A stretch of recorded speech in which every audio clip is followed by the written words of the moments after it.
Hello and welcome to the Riyal Deal. Coming to you from the Al Arabiya English studios, this is your weekly bulletin bringing you all the latest business news headlines and analysis from Saudi Arabia.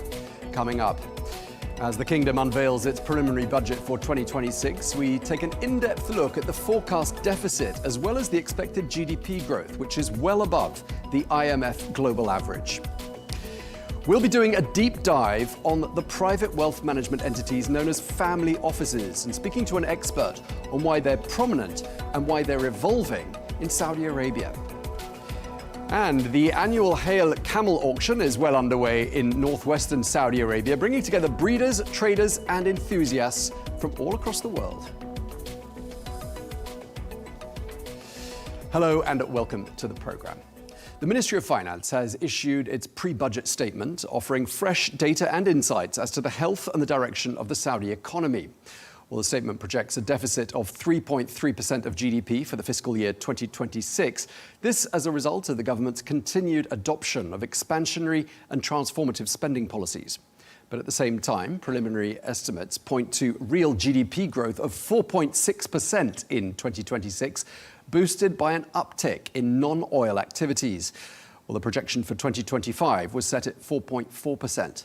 Well, this puts Saudi Arabia well ahead of the IMF's 3.1% projection for the global economy. Well, we're joined now by Naif Al-Ghaith, who is the Chief Economist at Riyad Bank. Naif, thank you very much indeed for joining us. Always a pleasure seeing you on the programme. Before we look ahead to 2026, let's stay in 2025. GDP expected to register growth of about 4.4%. I mean, very respectable by global standards. Can you just put that number into context for us? Thank you very much, Tom, for having me. It's indeed the growth of Saudi Arabia for this year is quite staggering. It has been maintained this healthy growth, especially in the non-oil. We have been seeing the non-oil growing at 4.5% to 5%. So we're expecting this trend to continue, not only 25 and also going forward. For the oil economy, it's picking up. We see the production is right now reaching 10 million barrel a day. That has helped also the oil GDP. So right now we're expecting well above 4% for the 2025. As you mentioned, also this is ahead of the global growth and also ahead of the expected growth that was produced by the IMF. Okay, so that's a good note to start on. Another good piece of news, I'd love to get your analysis on this. Unemployment's down to about 6.8% in Saudi Arabia. Do you think that could fall further?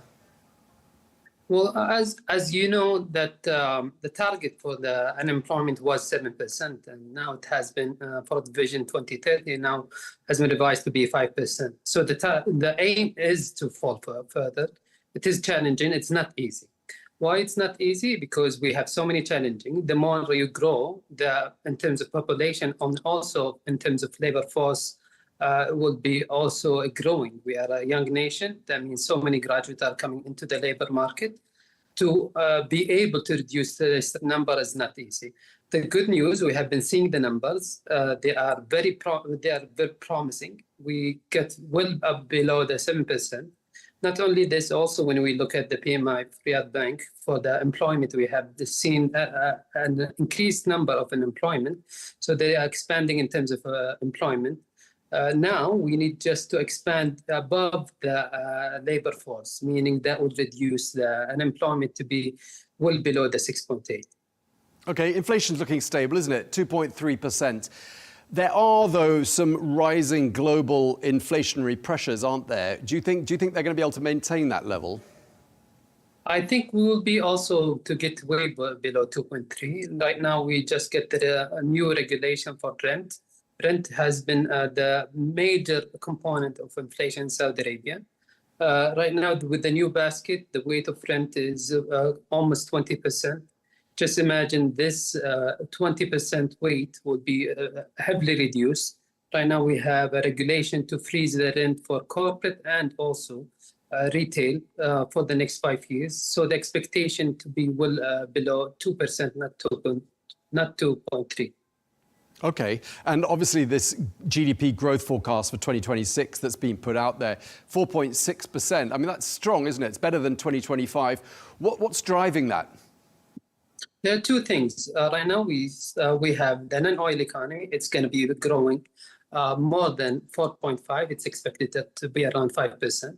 And now the non-oil economy is almost 50% of the economy. Also, we have the oil economy. So there are two drives moving the GDP of Saudi Arabia. The oil economy is picking up in terms of production, and that has an impact on the real GDP. And also the other thing is the non-oil GDP, which will be growing above the 4.5 to 6 to 5%. And that also will contribute to the growth of the overall GDP.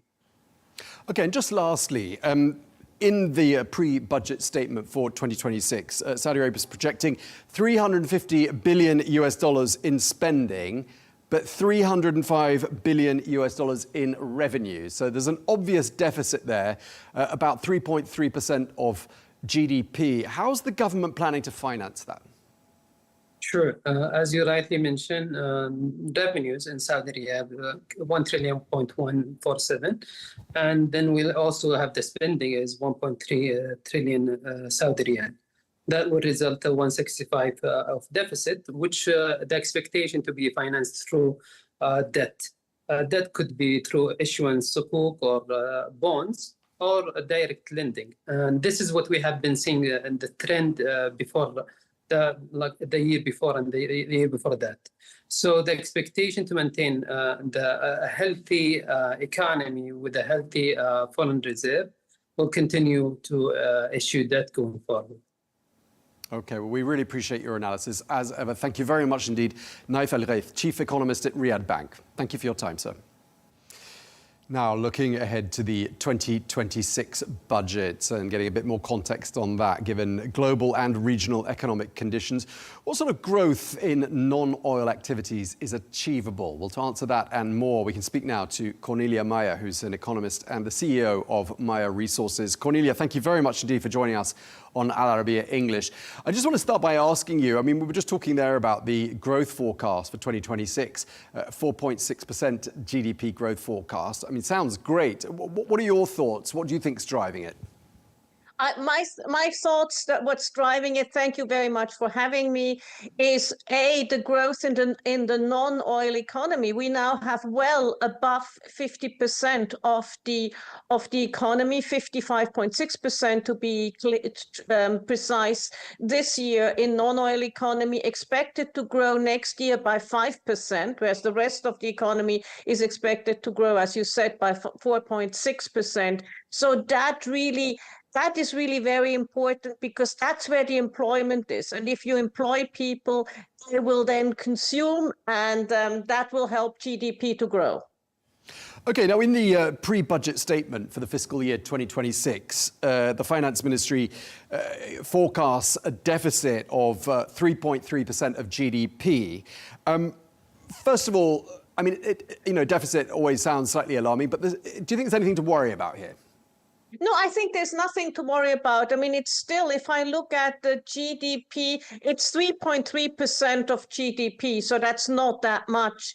And if I look at the total public debt to GDP of the Kingdom of Saudi Arabia, it's around 30%. So in the globe, look at the US, look at Japan, look at European countries. In the global context, it's a very low leverage, and there's plenty of debt capacity. Okay, so clearly nothing to worry about there, in your opinion. How does the government, do you think, plan to finance it? Well, it will finance it with debt. It will finance it with sukuks, with bonds, with direct loans, as they have done over the last few years. We had debt over the last few years, and we projected to have debt until about 2028, 2029. Next year is the highest level, and then they're projecting it to go down. And they're also achieving the going down in the debt by becoming fiscally more conservative on some of the giga projects. Okay, so I mean, when you look at what the price of oil has done in the last few months, and you also take into account spending, especially on expansionary and transformative projects. I mean, none of this should be at all surprising, should it? No, it's not surprising. And if I look at the price of oil, yes, it's down between 7 and 10%, depending on the day, since January. But you also had, the kingdom is also producing more than 300,000 barrels a day more a year, because they have, the OPEC Plus has sort of opened the taps. The 2.2 million first tranche of voluntary cuts has been totally unleashed onto the market. And they're unleashing the second tranche of voluntary cuts now. So the revenue is not just the price of the oil. The revenue is price times volume, and volume has gone up.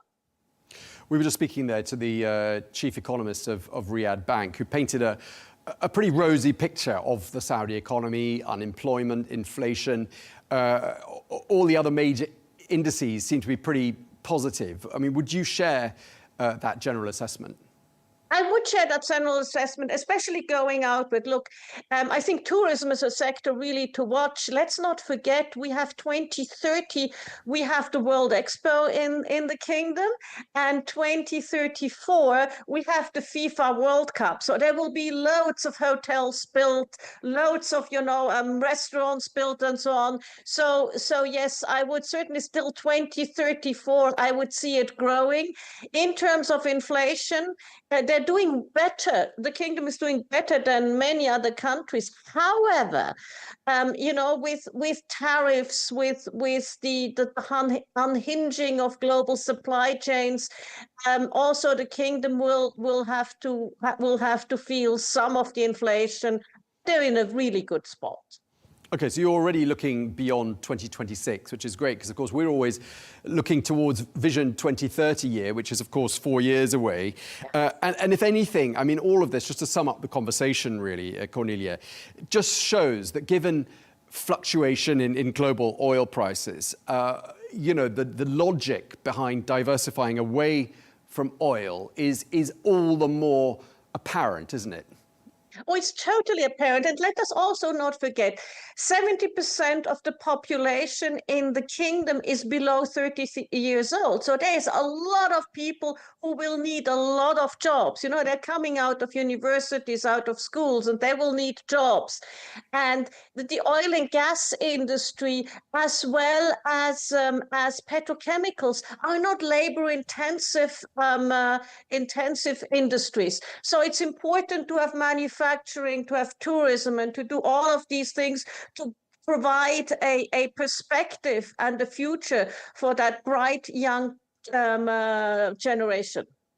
Okay, well, we really appreciate you taking the time to speak to us. I really appreciate all your insights. Cornelia, Meyer, thank you very much indeed for your time. Thank you very much indeed. Well, staying with the 2026 budget, we're joined now by Edward Bell, who's Head of Research at Emirates NBD Bank. Thank you very much indeed for joining us, Edward. What are your thoughts with regards to the 2026 budget? I mean, a small deficit, but as we were just saying there with our previous guest, not really surprising in the context of current oil prices and current expansionary and transformative spending policies. No, we don't think it's a very surprising idea that Saudi is going to be running a fiscal deficit for next year and indeed for the next couple of years as the government carries out, as you say, quite a lot of transformative investment into the economy to help support transformation of Saudi's economy and achieve some of the Vision 2030 goals. I think when we are looking at it, we look through the breakdown of the numbers.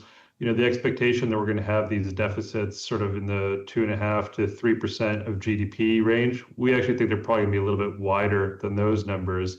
That was a similar kind of projection that was planned for 2025 when we had the similar pre-budget statement released around this time last year. And we thought that the revenue projections were a little bit too high and we were expecting a wider fiscal deficit. And that's more or less come out with what the estimate from the Ministry of Finance has on for 2025 in the statement that was released this week. Okay, and just looking at some of the other key metrics that have been announced by the Ministry of Finance in Riyadh, I mean, growth expected to continue, way above global averages, isn't it? Yeah, I think that speaks to quite a couple of positive factors for the Saudi economy, and the projection for next year is very much, I think, on trend with what we've seen in the non-oil economy, which has been growing by just a little bit shy of 5% for the last couple of quarters, and it really growing across multiple sectors as well. Construction, obviously, a big part of that, but investment into infrastructure and other sectors, tourism, travel and logistics, all those seeing a boost in Saudi's economy. We expect that kind of performance to be maintained, that sort of 4.5 to about 5% non-oil growth. I think for 2026, one of the big benefits is going to be that as OPEC Plus is unwinding their restraint on output, the oil side of the Saudi economy, which is a smaller part of it than it was, a decade ago or even 5 years ago, is still going to be contributing positively to growth in 2026. And another key metrics, and we haven't really talked about this yet with our guests today, Saudi Arabia's ratio of public debt to GDP. Still pretty low, isn't it? Yeah, you got to think for an economy in the G20 that's as large as Saudi Arabia's is, over $1 trillion US, estimates from the National Debt Management Center in Saudi, just the low 30% of GDP range for public debt. So that's a very low number. And I think it speaks to the fact that, we have seen Saudi go out and be frankly, very transparent with its borrowing plans. And that was outlined in the budget as well, that it intends to continue to use international markets, local Riyal markets, as well as actually some more innovative forms of financing, perhaps some direct project financing, or using export credit agencies for some of the project spending. But the starting point for the debt remains quite low. And when Saudi has gone out to tap international markets for bonds, they've been very well received by investors, very strong coverage ratios, and being able to price inside of initial guidance on most of the bonds that have come out from the kingdom. Right, so you're echoing what our previous guests have said, which is that when it comes to financing that deficit, there aren't going to be any particular issues, are there? Yeah, we see quite a lot of flexibility. We've had some other comments about opening up the local debt markets a bit more into 2026, and I think that would be encouraging. We will be mindful of liquidity in the Saudi economy, though. That has been relatively tight compared with some of the other markets like the UAE, for instance.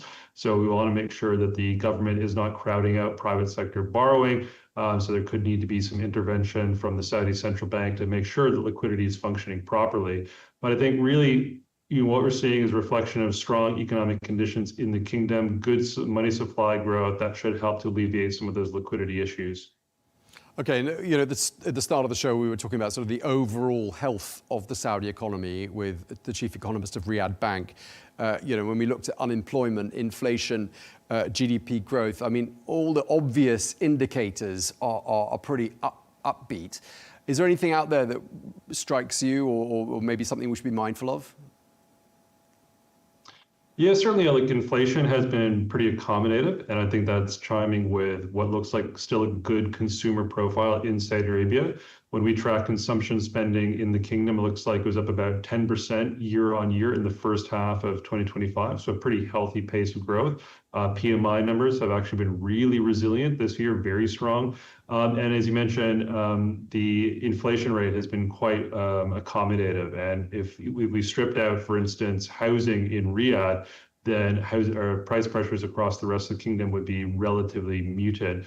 I think what we're watching about for more of a turnaround is the FDI flows. Yes, they have been positive. I think the numbers we had for the second quarter were helped by a sharp drop in outbound FDI, so money from Saudi going to other markets that dropped quite a lot. So that helped to see a rise in headline FDI volumes.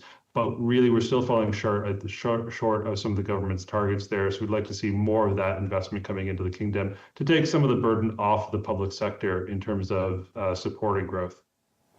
Okay, well, we're going to leave it there. Really appreciate your time. Thank you very much indeed, Edward Bell, Head of Research at Emirates NBD. Thank you very much indeed.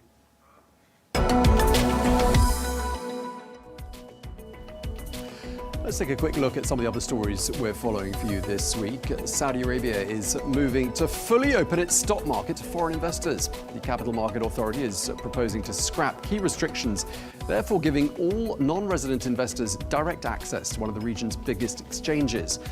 Well, the draft law, which is now open for public comment, builds on previous reforms, though limits the 49% foreign ownership cap remain unchanged for the time being. The real estate firm Dar Global has announced that it's launching Trump Plaza in Jeddah. The $1 billion project will feature residences, offices and townhouses.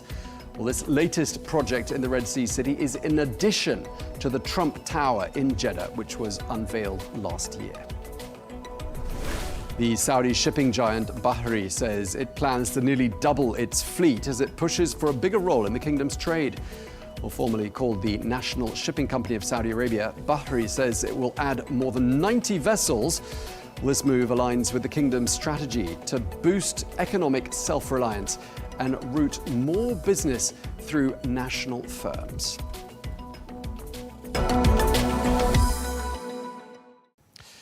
Now, we often hear about family offices across the Middle East and much further afield as well. Well, a family office is a private wealth management entity set up by high net worth families with the goal of overseeing their investments, estate planning, and also the transfer of wealth to future generations. Well, in Saudi Arabia, they have particular prominence due to deep-rooted traditions and family-owned businesses. But in a rapidly evolving economy, many families are seeking external guidance for their asset management to help them align financial strategies with long-term goals.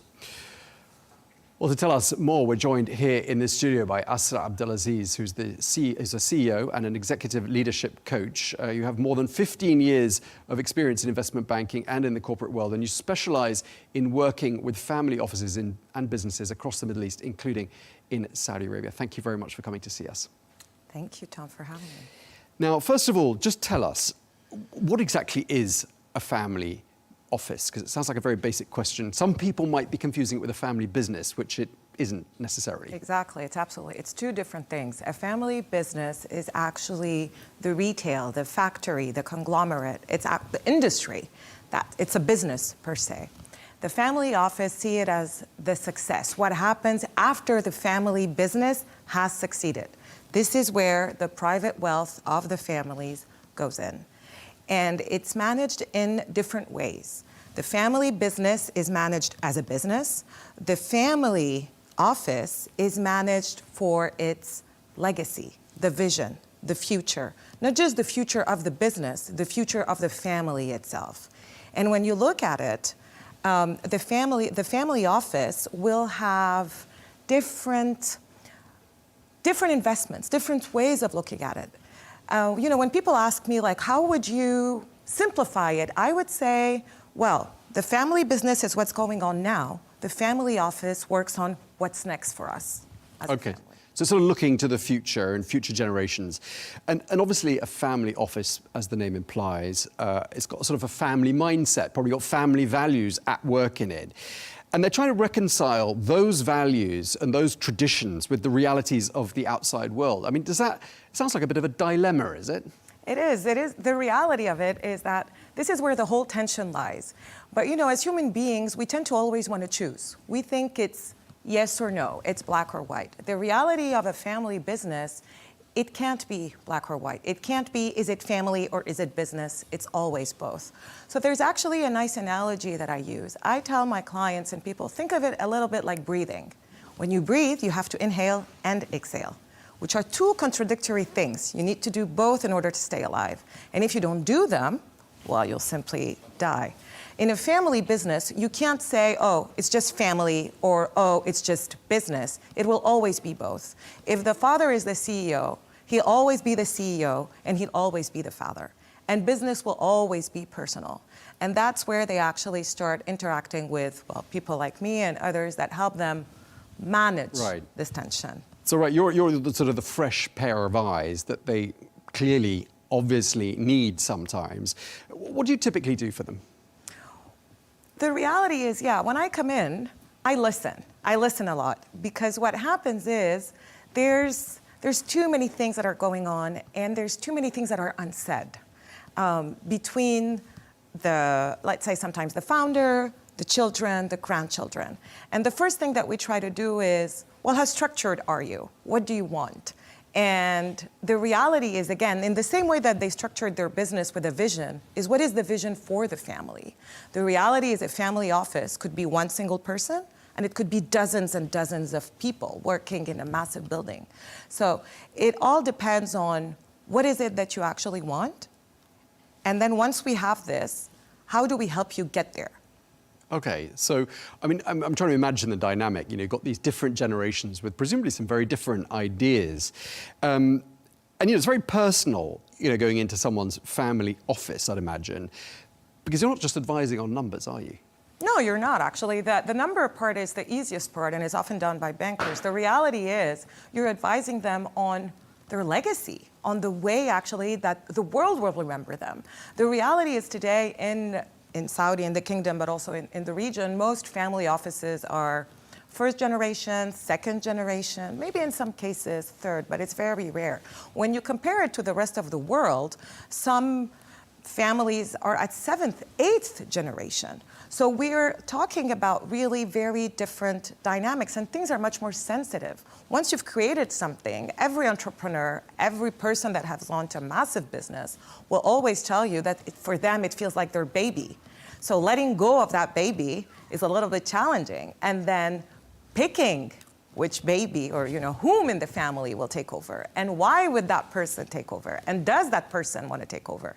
Like, these are all the challenges that all these families face and, well, work on. And do the same sorts of challenges replicate themselves from one family office to another? Do you see quite a lot of similar patterns? Overall, yes. I think that it all depends. The pattern is always, I like to tell also my clients, think of it in the same way that you were scaling your business. When you start scaling a business, first you don't really know what you're doing, and then you start to learn and you grow and you get people, etc. In the same way in the family business, first you're not sure. It could be one person, like an accountant somewhere, and then you realize, oh no, we need more. We need to build the family council. We need to actually have an office with experts in asset management that will speak to our different bankers. We need to launch a foundation because this is the legacy that we want. And the more, the more time passes, the more most of the biggest families, and for those that are still not doing it, are going through that direction. Because the world is changing, the kingdom is changing, and they need to follow, and they are part of that change in a massive way. Right, so they're having to evolve and innovate. And I'm just wondering whether family offices in Saudi Arabia are now sort of more embracing of innovation. Are they open to entering into new sectors that perhaps they weren't so open to before? They are. I mean, it will always be a challenge. It's a little bit like, when you launch a business and you've done it so well, again, we're coming back to first, second generation, and often the founder is still around. So it's very difficult to be like, okay, it's always been done that way, now let's try to do it another way. But this is where the future lies, and it's the reality anyways of the country and of the region. The region has been working in a specific way, and it's now evolving in a different way. And all we do today throughout the Gulf and in the kingdom is talk about Vision 2030. Where is the future going? Let's build the future. And the future needs to be built with what's happening today, not about, it's not about the things that were working necessarily in the past. And yeah, this is where the challenge lies for them, but they're going. Yeah, while you were talking, I was thinking to myself about the next generation. You've probably got, in some family offices, the latest generation, they've been educated in different countries, maybe not all educated in Saudi Arabia. And I'm just wondering what sort of an impact that's having on family offices. Are you seeing a significant shift? It does. It creates, disruption is good overall. Because disruption by the younger generation will have to create first conversations within the family, that's one thing, about, where do we want to go, what do you want to do? And then anyways, within the country itself. So overall, yes, the younger generation is pushing it. Today we see it with the entrepreneurial scene within the kingdom, within the Gulf overall, all these entrepreneurs, all these different projects. And at the end of the day, all these families and founders, they've built something thinking of the future. Right. And they're going to go that way also. Sometimes it's just difficult to let go of something that you've done in a specific way all your life. That's just human habit. Right, and this young generation is a really important radar, isn't it? Because, it's a young population in Saudi Arabia. We often talk about that on this program.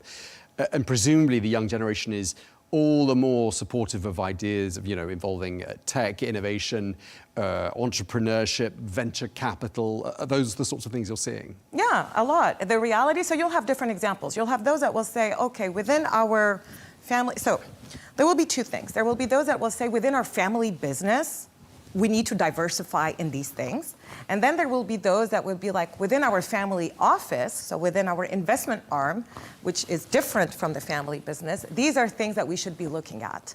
And it's two different things. You'll also have those that will be like, that will decide to be, our business is this. I don't want to be part of that part of the business. I will launch a new vertical within that business and develop it. And, sometimes the founder of the business will be like, okay, but eventually it did work out. There's like some great stories in Saudi around this. So, no, it's shifting in the right way. And I'd imagine that family businesses, family offices represent a huge slice of the pie in the Saudi economy. And I'm also wondering to myself, is there a typical structure to a family office? Do they tend to have a fairly similar template? Okay. So there's two questions. The first one, in terms of size, the size of family businesses overall, and including therefore family offices, probably represents 80 to 90% of non-oil GDP in Saudi and in the Gulf. These are very rough numbers, but it's pretty much the number one employer within the private sector. So this is how this economy overall thrives. Regarding, remind me your question. The structure. Regarding the structure, there's no one size fits all, but overall, so it all depends on the size. But overall, what you will find is a family council. The family council is only family members, and this is where the tough conversations are going on around values, vision, etc., and it's really only family. Then you have the proper family office, which can have external people and also members of the family, and this is the investment arm. And then you have a third part, which is also the foundation or the philanthropic part, which is, okay, what is our legacy? What do we want to do? So often these are the three. After, it just depends on the size of the family office and how much they're managing. Okay, thanks. And sorry for the two-in-one question, because I was told we're out of time. So we managed to get all the questions in, and I wanted to ask you. Thank you so much. Thank Asra you. Abdulaziz, CEO and Executive Leadership Coach. Thank you very much. Thank you.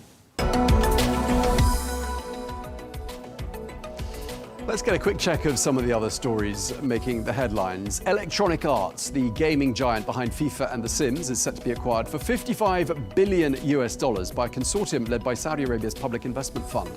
The all-cash deal would mark the largest private equity buyout in history. The move highlights Saudi Arabia's growing push into global gaming in line with Vision 2030 to diversify the economy and expand into digital entertainment.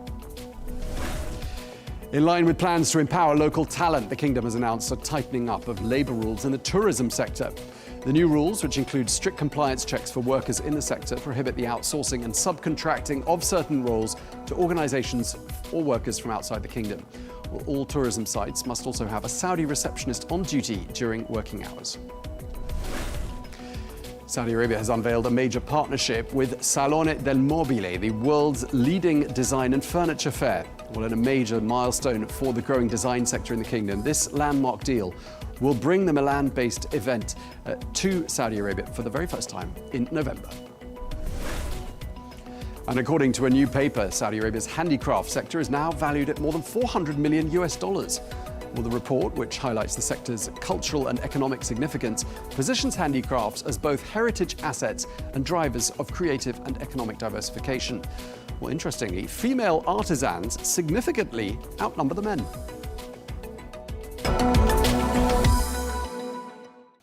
And finally, the annual Hail Camel auction is well underway in Al-Ghaith, which is about 600 kilometers north of the capital, Riyadh.